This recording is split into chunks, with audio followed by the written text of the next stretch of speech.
फासिल रसूल है और मैं पारस हॉस्पिटल के इमरजेंसी डिपार्टमेंट में सीनियर कंसल्टेंट और इंचार्ज हूँ। और मेरे साथ यहाँ पे मेरे कलीग्स हैं जो डॉक्टर यासिर फलाकबंद है, डॉक्टर रासिक रफीक है और डॉक्टर सरमद अंद्राबी है। जैसा कि आप जानते हैं कि पारस हॉस्पिटल को अब ऑलमोस्ट 3 साल कंप्लीट हो चुके हैं और हमें इस बात की बहुत खुशी है कि हमारे यहाँ पे एक एडवांस्ड इमरजेंसी मेडिकल रिस्पॉन्स जो है वो कम्प्लीटली एस्टेब्लिश हो चुका है। इमरजेंसी मेडिसिन में टाइम बहुत ही क्रिटिकल रहता है और हमारी हमेशा ये कोशिश रहती है कि पेशेंट को जो ट्रीटमेंट है वो गोल्डन आवर में बेस्ट से बेस्ट उनको ट्रीटमेंट मिले। गोल्डन आवर एक ऐसा पहला वो घंटा रहता है जब पेशेंट का मेडिकल इंटरवेंशन की वजह से उनकी जान बचाई जा सकती है।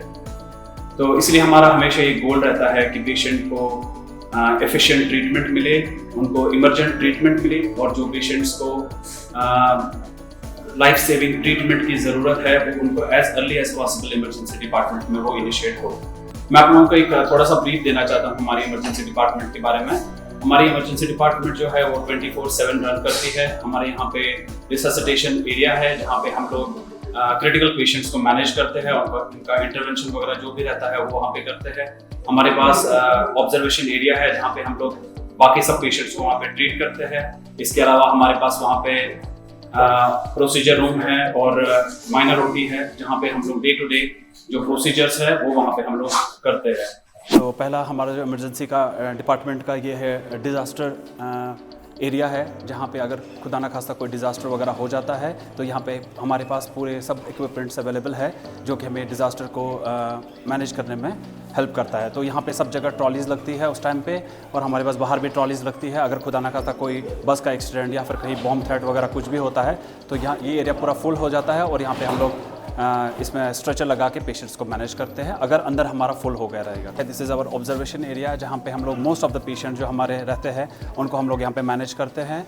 वो ट्राइज हम लोग पेशेंट्स को करते हैं उसके हिसाब से ट्राइजिंग कैटेगरी के हिसाब से हम लोग पेशेंट्स को यहाँ पे मैनेज करते हैं। तो ये जो हमारे पास ऑब्जर्वेशन में बेड्स लगे हैं ये फुली इक्विप्ड बेड्स है। हमारे पास बेड्स जो है रिक्लाइनर बेड्स है, हमारे पास मॉनिटर एडवांस्ड मॉनिटर्स अवेलेबल है, प्लस हमारे पास यहाँ पे प्रोसीजर्स के लिए सब इक्विपमेंट्स अवेलेबल है। We try to resuscitate here.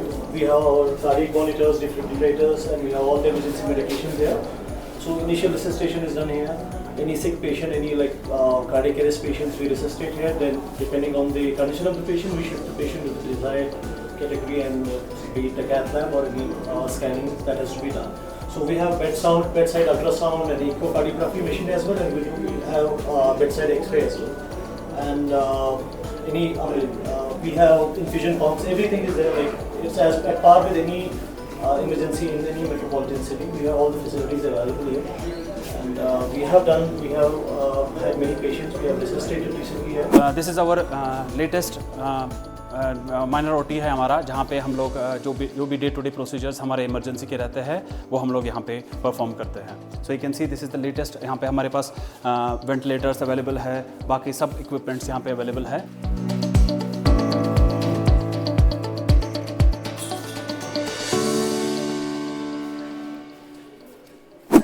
आपको हमारी इमरजेंसी में राउंड द क्लॉक जो फ्लोर पे रहेंगे वो कंसल्टेंट्स ही पेशेंट्स को ट्रीट करते हैं, जिसका मतलब है पेशेंट का असेसमेंट और उनका जो intervention medical intervention at the primary stage जो होता है वो कंसल्टेंट्स प्रोवाइड करते हैं। और अगर पेशेंट को आईसीयू की जरूरत होती है तो पेशेंट जो आईसीयू में जाते हैं तो कंटिन्यूटी ऑफ केयर जो है वो मेंटेन रहता है, क्योंकि हमारे पास यहाँ पे अक्रॉस ऑल द आईसीयूज, चाहे वो मेडिकल आईसीयू हो, सर्जिकल आईसीयू हो या कार्डियक आईसीयू हो, वहाँ पे भी हमारे पास 24/7 कंसल्टेंट्स अवेलेबल होते हैं। इसके अलावा हमारे पास पारस हॉस्पिटल में स्टेट ऑफ आर्ट इंफ्रास्ट्रक्चर है। हमारे पास advanced medical technology and equipments available है जो हमें बहुत ही कॉन्फिडेंस देता है जब हम लोग एक क्रिटिकल पेशेंट को मैनेज करते हैं। इसके अलावा हमारे पास यहाँ पे BLS और ACLS एम्बुलेंसेस हमारे इमरजेंसी डिपार्टमेंट मौजूद है जो कि हमें पेशेंट को ट्रांसफर करने के लिए हमारा जो भी क्रिटिकल पेशेंट भी अगर रहेगा तो उनको आईसीयू से या फिर कोई मेडिकल हॉस्पिटल से उनको हमें ट्रांसफर करना है तो उनको हम लोग ट्रांसफर कर सकते हैं। इसके अलावा हमारे इमरजेंसी में हेड टू टू जो भी इमरजेंसीज होती है उनको हम लोग यहाँ पे डील करते हैं। इसमें मैं कुछ एग्जांपल्स देना चाहता हूँ। जैसे हमारे पास हार्ट अटैक के पेशेंट्स रहते हैं जिनमें टाइम बहुत ही ज़्यादा इंपॉर्टेंट और क्रिटिकल रहता है। और उन पेशेंट्स का as per the international guidelines जो है, जो अमेरिकन हार्ट एसोसिएशन की जो गाइडलाइंस है, उनका एक टाइम फ्रेम रहता है जब वो पेशेंट्स को हमें ट्रीट करना पड़ता है और उनका एंजियोग्राफी और एंजियोप्लास्टी हो जाना चाहिए। तो पारस हॉस्पिटल इस चीज़ को बहुत ही एम्फेसाइज करता है कि वो टाइमलाइन हम लोग बरकरार रखें और उसके अंदर हम लोग पेशेंट्स को ट्रीट करें। We have all equipped ambulance. This is ACLS ambulance. So basically we have all the life-saving support system in here.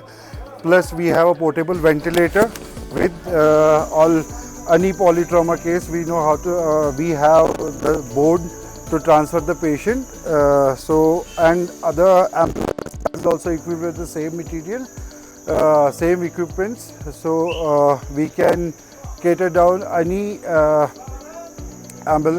polytrauma cases, any cardiac cases, all whatever is required for the life-saving procedures. ऐसे ही हमारे पास जो दूसरा burden है जो all over India है वो है stroke का। आपको मालूम रहेगा कि स्ट्रोक का बर्डन दुनिया में बहुत ज़्यादा है क्योंकि लोग लाइफ लॉन्ग पैरालिसिस उसकी वजह से होता है। तो उसका भी as per the international guidelines एक टाइम फ्रेम रहता है, एक विंडो पीरियड रहता है जो बहुत ही कम रहता है। बट हमारा ये एम रहता है हमेशा कि हम लोग वो पेशेंट्स को वो टाइम फ्रेम के अंदर, वो विंडो पीरियड के अंदर उनको ट्रीट करें ताकि वो लाइफ लॉन्ग पैरालिसिस उनको ना डेवलप हो और वो उससे बचे। ऐसे ही हमारे पास बाकी रोड ट्रैफिक एक्सीडेंट्स है, पॉलीट्रॉमा के पेशेंट्स हैं जिनमें एक शदीद एक कोऑर्डिनेटेड अप्रोच की ज़रूरत होती है, उनमें एक मल्टी डिसिप्लिनरी केयर की ज़रूरत होती है जो हम लोग यहाँ पे पेशेंट्स को प्रोवाइड करते हैं। जैसे हमारे पास शॉक के पेशेंट्स आए, शॉक कोई भी टाइप का शॉक, जैसे कार्डियोजेनिक शॉक है, ऑब्स्ट्रक्टिव शॉक है, सेप्टिक शॉक है, उसमें इसकी अहमियत बहुत ज़्यादा बढ़ जाती है। या हमारे पास पॉलीट्रॉमा के पेशेंट्स आ जाते हैं, एक्यूट हार्ट अटैक के पेशेंट्स आते हैं जो कॉम्प्लिकेशंस के साथ आते हैं। तो इनमें ये पहला 1 घंटा एक ऐसा टाइम रहता है जहाँ पे उनको इंटरवीन करना बहुत ही ज़रूरी हो जाता है और इंटरवीन करने से बहुत सारी लाइफ्स इससे बच जाती है। और हम लोगों ने आए दिन हमारे पास ऐसे केसेस आते रहते हैं जहाँ पे हम लोग गोल्डन आवर में इंटरवीन करते हैं और माशाल्लाह लोगों की जिंदगी भी बचाते हैं।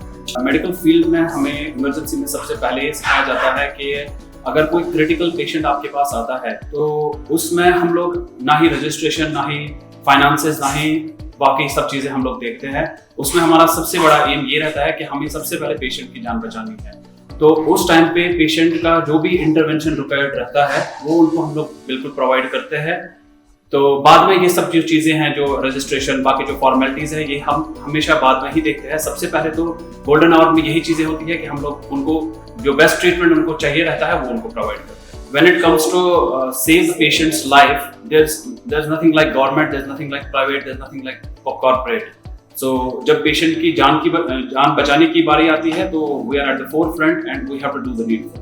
एंड हमारी जो एम्बुलेंसेज है वो ACLS एम्बुलेंसेज है जिसमें हमारे पास वो ICU on wheels उसको बोला जाता है, जहाँ पे हमारे पास जो भी लाइफ सेविंग इंटरवेंशन है वो सब हम लोग वहाँ पे प्रोवाइड कर सकते हैं। अगर उसको पेशेंट को खुदा ना खास्ता वेंटिलेटर की ज़रूरत पड़ी, उनको इंटुबेशन की ज़रूरत पड़ी, तो वो सब फैसिलिटीज़ हमारे पास एम्बुलेंस में मौजूद है जो एक पेशेंट की उस टाइम पे जान बचा सकती है। And then once they reach the emergency the needful will be done.